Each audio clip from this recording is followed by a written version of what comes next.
We are on a bore here. So bores, where we are trickle feed bores. Like, it doesn't pump out heaps and heaps of water. The recharge rated rate on our bore is 1/2 litre a second. So that's about 30 litres a minute. That's not a lot of water. So I'll just show you exactly how much is trickling out of the bore at the moment. So I've got this cross here, so it fills both IBCs at the same rate.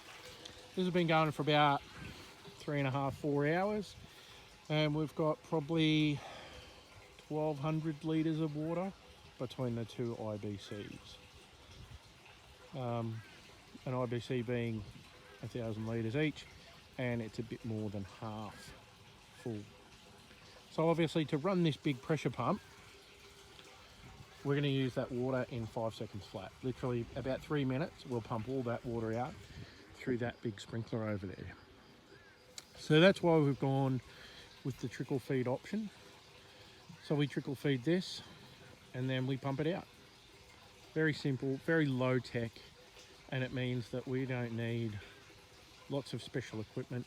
I already use this pump to do things around the farm. We use it as a fire skid and various other things, and I might do another video on that some other day, but let's show it in action. While I'm here, I just wanted to give you a sneak peek of the new veggie patch.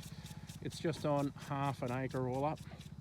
We've been tilling this for a little while because there's only the tiniest bit of black soil topsoil here, so there's beautiful red clay underneath that. So we're just trying to invert the layers a little, mix some of that red clay into the topsoil, because what happens with the red clay here, we go, is it forms a water barrier. So the water will move along underneath the topsoil and get away. So we're just trying to break up the top of that red clay, bring some of it into the soil.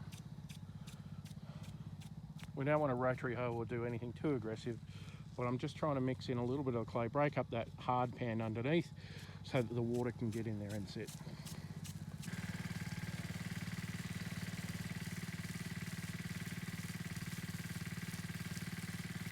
So we're just hitting that last corn there. So these beans here are going to need a hand.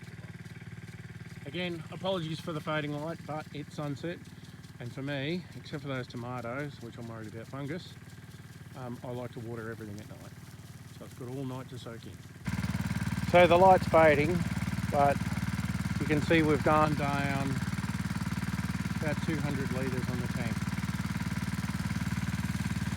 And the sprinkler's just coming over the edge here, which will get it up to where that tank is. Now, my longer term plan is to have that tank, which is about 5,000 litres, trickle fed all day so we can do one longer run.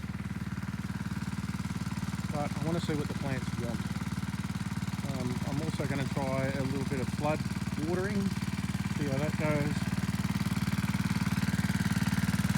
Now as for the pump,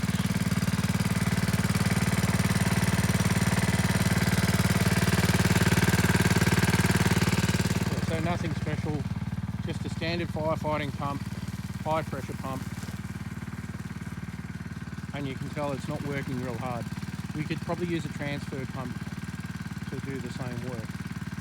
Everything I've bought to make those IBCs into a firefighting unit is on Bunnings. Yep. There's no special anything there that I've used from anywhere else. In terms of the sprinkler itself, obviously specialist irrigation people, but not for the fire pump.